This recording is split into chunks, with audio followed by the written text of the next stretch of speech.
Hey everyone, and welcome to This Explainer. Today we're taking an impartial but incredibly deep dive into a really dense, fascinating Marxist-Leninist text. It's one that completely deconstructs modern global capitalism, geopolitics, high finance, and class struggle. Now, regardless of where you personally fall on the political spectrum, exploring how different theoretical frameworks diagnose the world around us is just a fantastic exercise in critical thinking. So our goal today is simple. We're going to impartially unpack this source material and explain the actual mechanics of its arguments. We aren't here to take sides, but rather to understand exactly how this specific text views the modern world.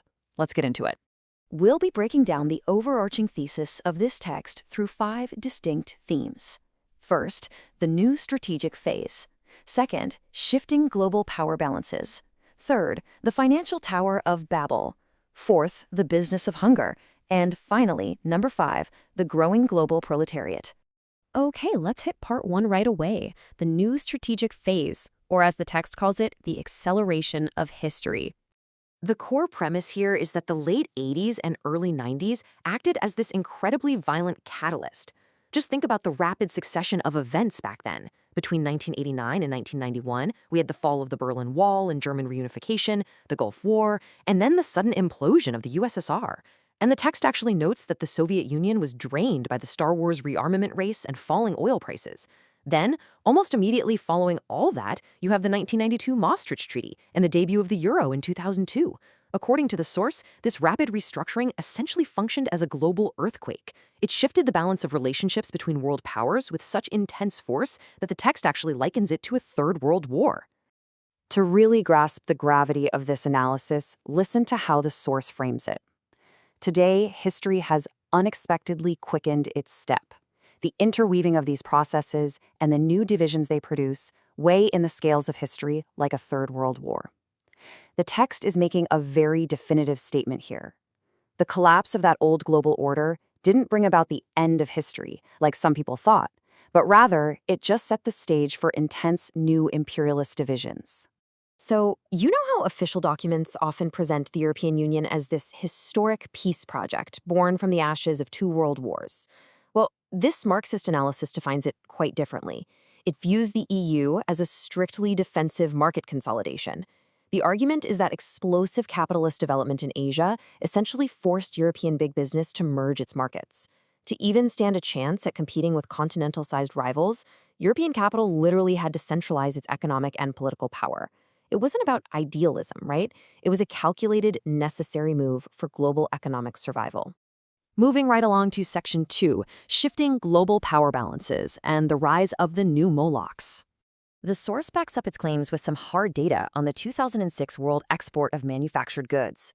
We have Europe sitting at 21%, China right on its heels at 19%, and the USA trailing at 14%.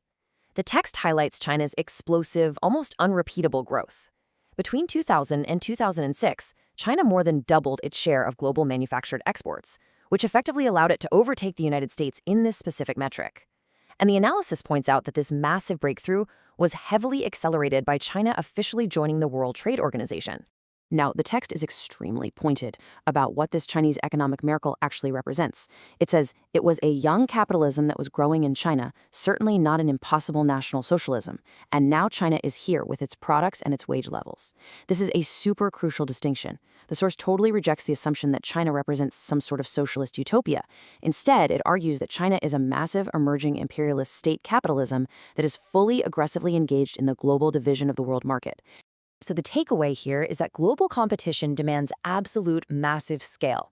Drawing on a 2007 Mediobanca report, the text highlights the extreme concentration of capital today. We're talking about just 342 multinational corporations employing 26 million people worldwide. The comparison they make is staggering. Some corporate valuations are literally equivalent to entire national GDPs.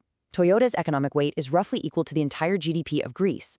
Volkswagen is nearly equivalent to Venezuela. The text argues that these multinational monopolies are now so unimaginably vast they can influence and even dictate the policies of entire sovereign nations.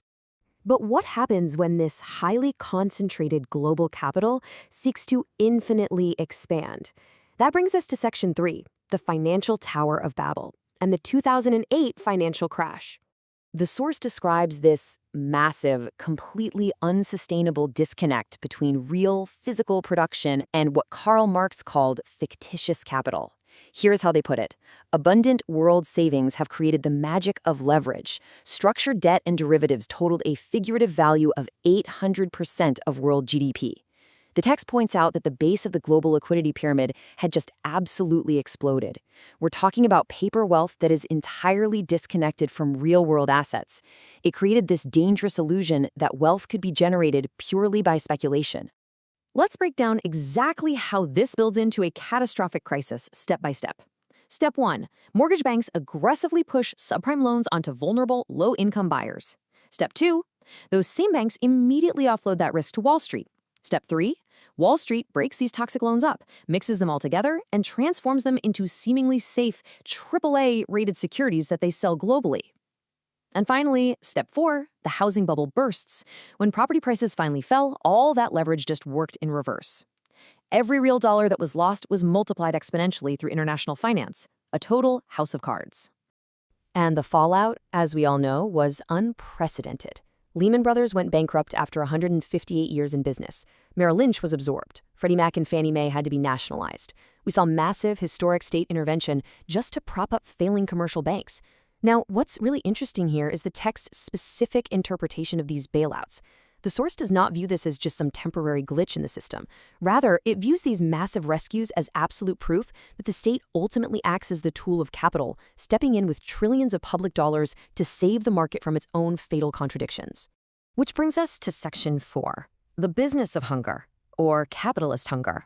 Here, the analysis shifts to link global capitalist markets directly to human suffering, specifically dissecting the paradox of global food production. The central argument is profound and honestly quite unsettling.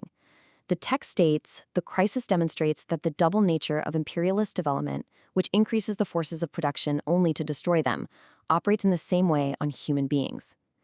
The argument is that the objective of capitalist production isn't actually to meet human needs, it's just to generate profit. Therefore, hunger isn't some accident of nature, it is a direct byproduct of market logic. To prove this, the source looks at the data. Consider this massive number. 405 million tons of world cereal stocks, which was according to the FAO at the time of the text's writing. This represents a global food surplus standing at 16% higher than actual human demand. We literally produce more than enough food to feed the entire population of the planet comfortably. But immediately contrast that massive surplus with this staggering number, 850 million people suffering from acute chronic hunger. So how does the text explain this horrible paradox? It points directly to the market. It cites financial speculation, where investment funds essentially gamble on food prices, artificially inflating the cost of basic staples like rice to make a quick profit, which instantly prices millions out of survival.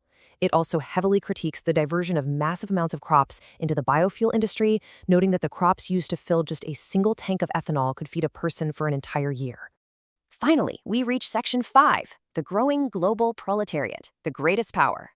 Now, despite all the crises and contradictions we've outlined so far, the text identifies one ultimate unintended consequence of global capitalist expansion, the massive, unprecedented growth of the working class.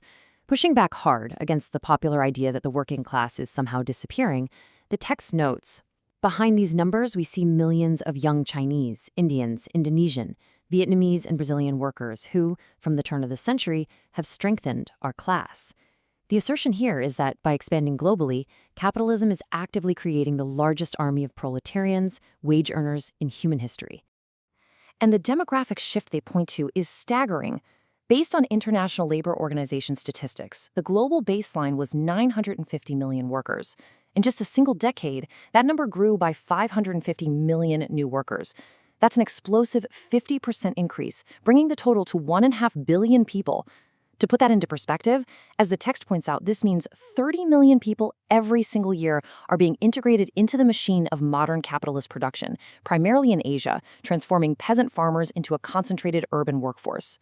But it's not just happening in emerging markets. The text also looks closely at the European Union. The EU 27 market holds a staggering 175 million wage earners, and over 50 million of them are under the age of 40. Furthermore, there is this massive concentration of this highly educated workforce in major metropolises like Paris and Milan.